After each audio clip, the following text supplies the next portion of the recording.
You're still watching the breakfast show, and we're still covering the nationalization of the Suez Canal 69 years ago. 69 years ago, late President Gamal Abdel Nasser announced the nationalization of the Suez Canal.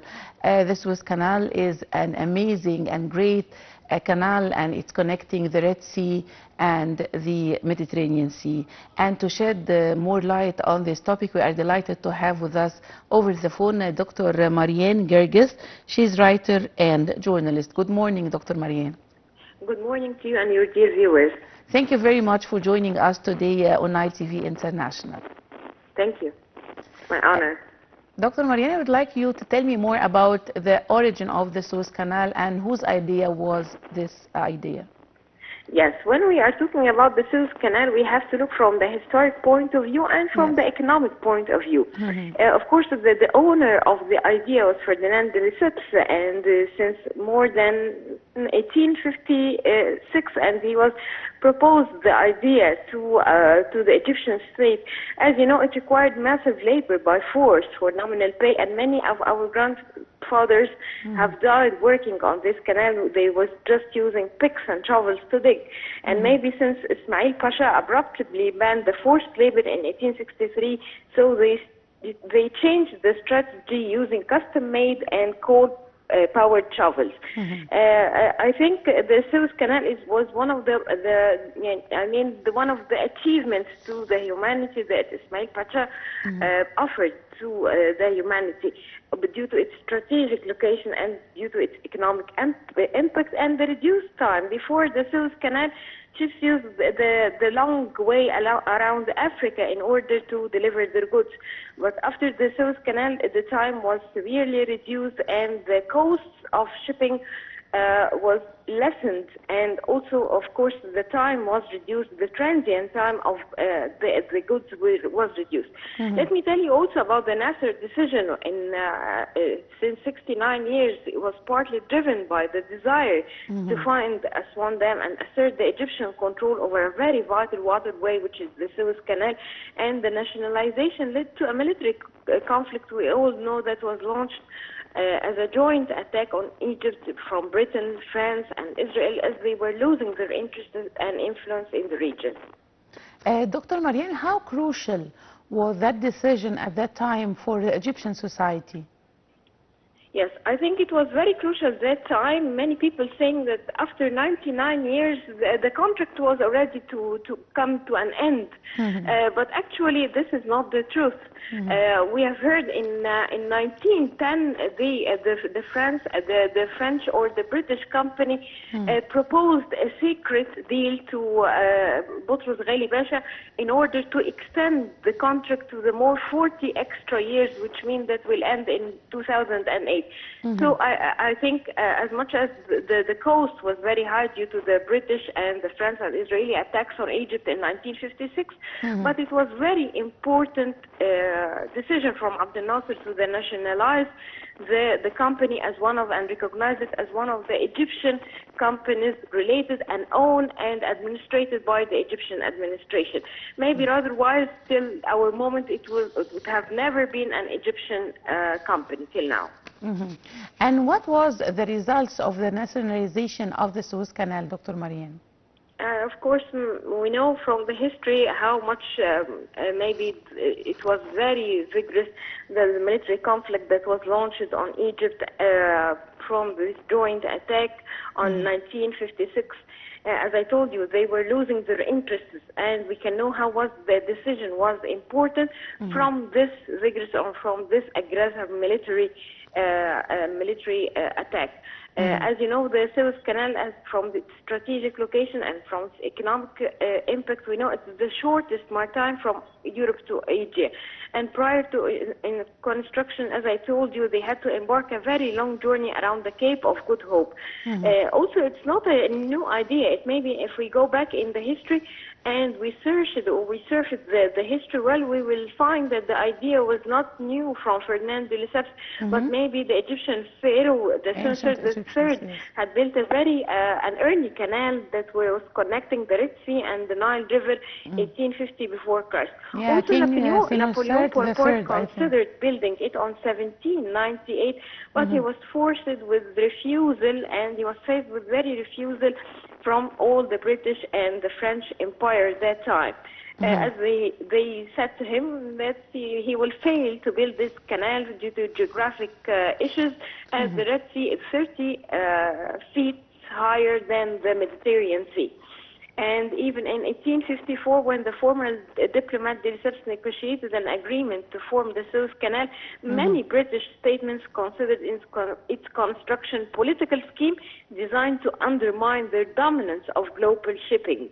Yeah. Moving to trade, Dr. Marianne, how do you view the impact of the Suez Canal on the global trade and nowadays and before? Yes, I will answer your question by remembering a very important incident, which is the blockage of the Evergreen, and we called it the Evergreen crisis.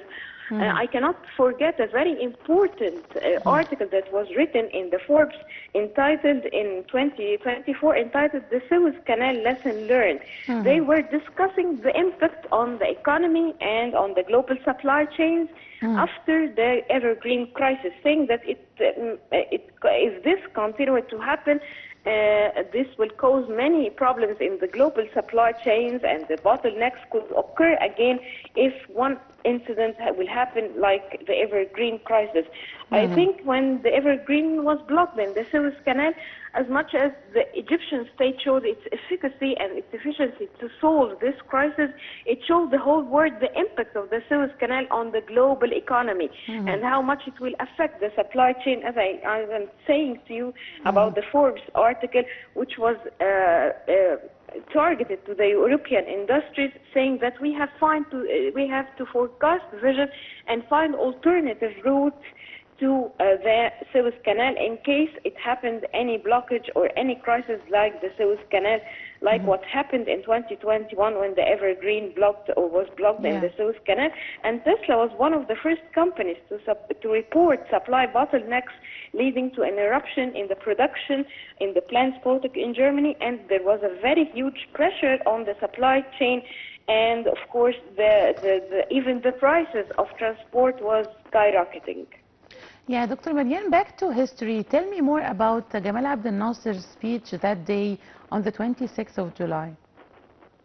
Yes, as I told you, it was very important decision. Maybe I was one of the people that saying, what if we have waited just one more year and the contract was going to end peacefully and not to enter or just to bring more military attacks on Egypt. And of course, the Egyptian state was not that strong on 1956, even on the military aspect or the economic aspect. But as I told you, when I searched more in the history, and I found that the British company and the French company were not going to end this contract at all after 99 years, but they were going to extend it for more 40 extra years that will end in 2008. And of course, they would have tried to extend the contract more. Of course, due to the importance of the Suez Canal and its influence on the global trade, and from its strategic location, and of course, it was bringing many, having a very good impact on the economy. Yes, Dr. Marianne, moving to the high dam in Aswan and building the high dam and its impact on nationalizing the Suez Canal. Tell me more about this.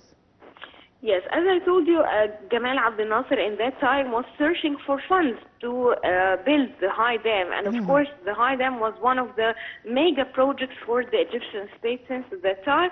And we were lacking any source of funds. So he was searching for more funds and, of course, more sovereignty from the Egyptian state over it. It's one of the important waterways.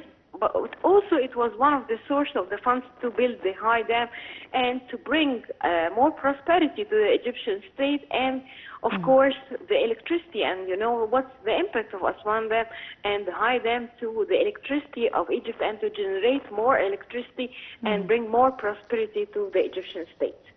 Also, we have to think about the future of the Suez Canal. We have to maybe to make the issue of the Suez Canal and the security of sailing in Suez Canal, it's a matter of the whole world due to its importance and its impact on the global economy and the global trade. So we have to think in the future of the Suez Canal and its security, and making the whole world share in maintaining security in the sailing in the Suez Canal, maybe in the circumstances in the Houthi attacks in the Red Sea. Yes, Dr. Marian, one of the main challenges facing Egyptians at that time was operating the Suez Canal after the Europeans left. Tell me more about this. Yes, of course, in 1956 and after nationalization of the Suez Canal, maybe we were lacking experts how to make things go smoothly in the Suez Canal company.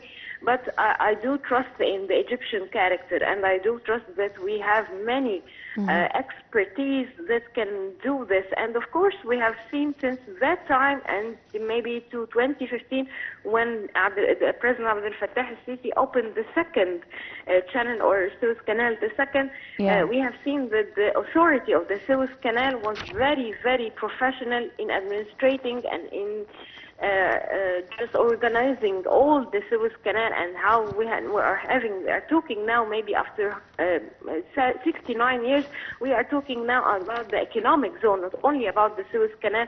This means that the Egyptian state is very keen and has a vision to get used and to get benefit from every inch around the Suez Canal. And as I told you, now we are talking about a whole economy, or a whole economic society that's that we call it the economic zone of the Suez Canal. Well, Dr. Marian Gerges, the writer and journalist, thank you very much for joining us today on Nile TV International on our breakfast show. Ladies and gentlemen, short break and we'll be back.